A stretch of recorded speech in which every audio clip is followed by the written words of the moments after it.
드디어 모든 진실이 밝혀졌습니다. 김세론 유족과 김수현 측의 가장 큰 논쟁거리가 김세론이 미성년자 때 과연 만남을 가졌느냐 아니냐에 대한 부분이었는데요. 김세론 유족 측이 김세론과 김수현이 2016년 나눈 대화를 공개하며 미성년자 때부터 사귄 것이 맞다고 재차 주장하면서 거의 결론이 났죠. 김세론 유족 법률대리인은 기자회견을 열고 김수현과 김세론이 2016년경부터 나눈 카카오톡 대화를 공개했는데요. 개인정보 관련 이슈로 대화창을 편집해 일부만 공개했습니다. 카톡 대화에서 김수현으로 추정되는 인물은 쪽이라고 말하는 김세론에게 나중에 실제로 해줘 라며 하트 이모티콘을 사용하며 애정을 드러냈는데요. 또 김수현은 김세론의 미성년자 시절 사진을 공유하며 몸 상태가 안 좋냐 며 걱정 어린 메시지를 보내기도 했죠. 또 김수현은 나 언제 너 안고 잠들 수 있어 라고 말했고 김세론은 그건 허락해 줄게 라고 답했는데요. 이 같은 대화에 대해 변호사는 안고 자는 것 이상을 요구하는 내용이라며 이게 사귀는 것이 아니면 어떤 관계인지 묻고 싶다. 당시 김세론은 17세였다고 말했습니다. 그리고 유족 측은 소속사 골드메달리스트가 김세론에게 1, 2차 내용 증명을 보낸 것을 언급하며 김수현 측은 법적 절차를 준수하고자 보냈다고 하는데 자신들을 협박죄를 논하고자 하는 게 아니라며 김세론이 당시 그 내용 증명을 받고 얼마나 힘들어하고 있었는지 두려움을 표현하고 싶었던 것이라고 설명했는데요. 실제로 김세론이 지인과 한 문자를 보면 더욱 자세하게 알 수 있습니다. 김세론은 계약 내용도 원래 30%는 회사가 물어야 하는데 자신이 100% 물어내게끔 계약서를 썼다며 사기당했다는 표현을 썼는데요. 또한 지인 역시 전남친이라 언급하며 김수현을 알고 있는 듯한 눈치였는데요. 김수현 측과의 연락과는 다르게 김세론은 전 소속사 측이 자신의 연락을 아무도 받지 않는다고 토로했습니다. 그리고 김세론은 자신의 첫사랑이 자신의 세계가 무너졌다고 표현했죠. 지인 역시 6년이나 사귀었으니 그럴 수밖에 없다고 김세론을 달랬는데요. 실제로 추가 공개된 김세론이 김수현에게 이별 후 보낸 편지를 보면 더욱 가슴이 아픕니다. 김세론은 오해를 풀고 싶어서 글을 남긴다고 편지에서 말문을 열었는데요. 회사에 그 누구도 연락이 안 되고 소송이 무서워서 사진을 올렸다며 피해를 줘서 미안하다고 했는데요. 만난 기간이 6년 정도 된 걸 말하며 첫사랑이기도 하고 마지막 사랑인데 자신을 피하려는 모습에 너무 허탈하고 속상하다고 했습니다. 그러면서 자신이 왜 그렇게까지 밉냐고 했죠. 자신의 전화번호를 남기면서 어떻게 해도 진심을 전할 방법이 없어서 편지를 남긴다고 했는데요. 김세론의 유족이 이런 내용을 보았을 때 어떤 마음이었을지를 생각해보면 참 씁쓸함이 몰려옵니다. 유족들은 김세론이 미성년자 시절 김수현과 교제한 사실을 밝힌 이유에 대해 김세론에 대한 허위 사실을 유포하고 비하하고 조롱하며 김세론을 죽음으로 몰고 간 유튜버를 고소하기 위함이었다고 했는데요.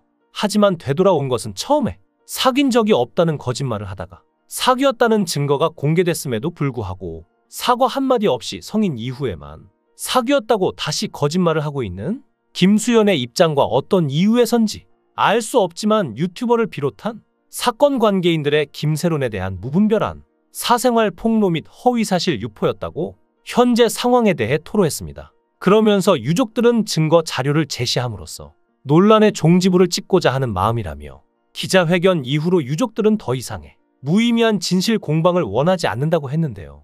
그리고 또 추가적인 폭로가 나왔습니다. 지인 A, 유튜버 B, 포렌식 업자 C가 함께한 자리에서 김수현이 김세론과 교제하면서 또 다른 걸그룹 멤버들과도 만남을 가졌다고 주장한 것인데요. A씨는 김세론의 운구까지 맡았던 가장 가까운 지인이라고 합니다. A씨는 자신이 운영하는 가게에서 B씨, C씨와 대화를 나누던 중 김수현이 고인의 죽음에 가장 큰 연관이 있다고 목소리를 높이면서 시작됐는데요. A씨는 김세론이 김수현에 대한 원망이 컸다. 6년 동안 왕비, 황후 자리 지키느라 힘들었다고 했다. 첩을 하도 많이 들이니까 힘들었는데 결혼을 약속해서 다 버텼다고 했다. 더 심한 얘기도 많았다. 고 폭로한 것이죠. 이에 C씨는 그러면 D씨, E씨가 다 첩이었던 것이라고 말했고 A씨는 그렇다 고 동의했다는데요. D씨와 E씨는 모두 최정상 걸그룹 출신으로 현재는 배우로 활동 중이라고 합니다. 특히 D씨는 김수현과 수차례 열애설에 휘말리기도 했다는데요.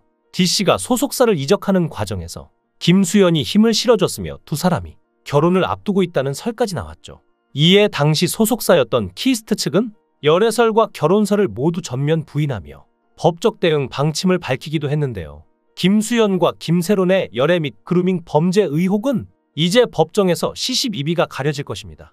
유족은 김세론에 대한 악성 루머를 만들어왔던 유튜버를 명예훼손 등의 혐의로 고소했고, 해당 유튜버는 가세연을 통해 자신에 대한 불리한 정황을 폭로했던 김세론의 이모를 고소했죠.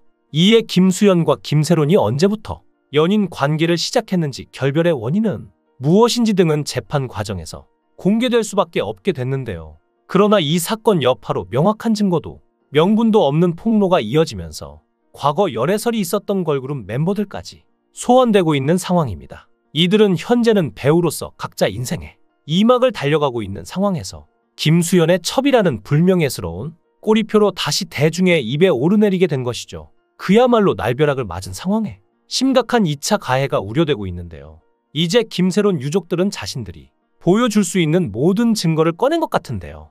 김세론이 미성년자이던 2016년도에 김수현과 연인처럼 보이는 카톡을 한 것과 두 사람이 찍은 동영상 등 대중들에게 증거를 모두 내보였습니다. 이제 김수현의 반응만이 남았는데요.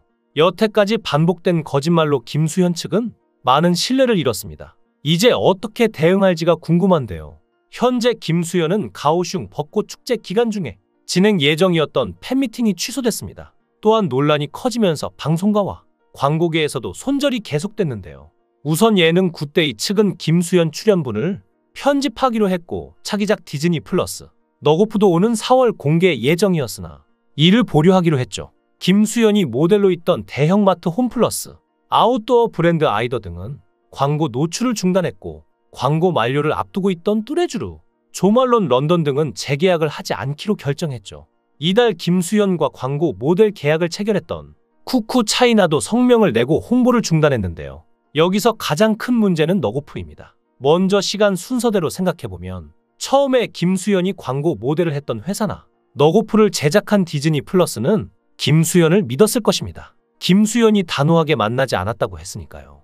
김세론의 유족은 고인이 김수현과 교제하면서 그가 이종사촌형으로 알려진 1호배가 설립한 골드메달리스트 창립 멤버로 합류했다고 주장했는데, 그러면서 골드메달리스트가 안정될 수 있도록 신인 개발과 연기 지도 등 회사를 위해 물심양면으로 도왔지만 결별 후 음주운전 교통사고 수습에 소홀했다는 취지의 입장을 전했는데요. 더불어 지난해 3월에는 음주운전 교통사고 수습 비용인 7억 원을 일시에 상환하라는 내용 증명을 받았고, 김세론이 이에 따라 심각한 스트레스와 압박감을 느꼈다고 토로했죠. 심지어 상황을 파악하기 위해 김수현과 골드메달리스트에 연락했지만 이를 피했다는 게 유족들의 설명인데요. 김세론이 SNS에 올렸다가 삭제한 김수현과 뺨을 맞대는 사진 역시 이들과 연락이 되지 않는 상황에서 어쩔 수 없이 한 선택이라고 했습니다. 이에 골드메달리스트 측은 반박하며 명백한 허위 사실이라며 법적 대응을 예고했는데요. 이후 유족들은 김수현 측에 사과를 요구하며 김세론의 뺨에 뽀뽀하는 김수현의 모습이 담긴 사진을 비롯해 친필 편지 등을 추가로 공개했죠. 논란이 커지자 골드메달리스트 측은 결국 교제는 맞지만 김세론이 성인이 된 후 만난 것이라고 말을 바꿨는데요. 김수현 측이 부인할수록 이를 입증하기 위한 유족들의 폭로 수위는 높아졌습니다. 유족이 결국 김수현이 바지를 입고 있지 않은 사진까지 공개하자 골드메달리스트는 이에 대한 고소를 감행했습니다. 하지만 악화한 여론을 일순 뒤집기에는 역부족이었는데요. 김수현 측이 김세론과 교제한 적이 없다고 했다가 말을 바꾼 것처럼 미성년자 시기엔 사귀지 않았다는 주장을 신뢰할 수 없다는 것이죠. 유족들의 1차 폭로가 나왔을 때 사실무근과 법적 대응으로 해명했다가 이후에 찾아오라고 하는 해명에 한때 교제했던 연인에 대한 존중도 유족에 대한 예의도 없이 무례하다는 반감까지 나온 상황이었습니다. 그리고 이제 김수현에게 닥친 것은 김세론 유족의 모든 폭로에 마지막 입장 발표를 어떻게 할 것인가와 차기작 너고프의 위약금을 어떻게 낼 것인가 하는 것일 텐데요. 너고프 출연료는 대회비로 알려지지 않았지만 글로벌 OTT 출연료가 통상적으로 방송사 드라마보다 높다는 점에서 눈물의 여왕 출연료가 8억 설이 나온 걸 생각해보면 적은 돈은 아니었을 것입니다. 광고 위약금 수백억 원 정도는 지불할 수 있지만 2천억 원에 달할 수 있는 드라마 위약금은 김수현과 골드메달리스트가 감당하기 힘들 텐데요. 과연 김수현 측이 이번에는 어떻게 자신의 입장을 설명할지 궁금해집니다. 이제는 모든 논란을 인정하고 자숙하는 것이 유일한 해법이 아닐까요? 아니면 아직 할 말이 남았을까요? 김수현의 대처가 궁금해집니다. 여러분들은 어떻게 생각하시나요? 여러분들의 생각을 댓글로 남겨주세요.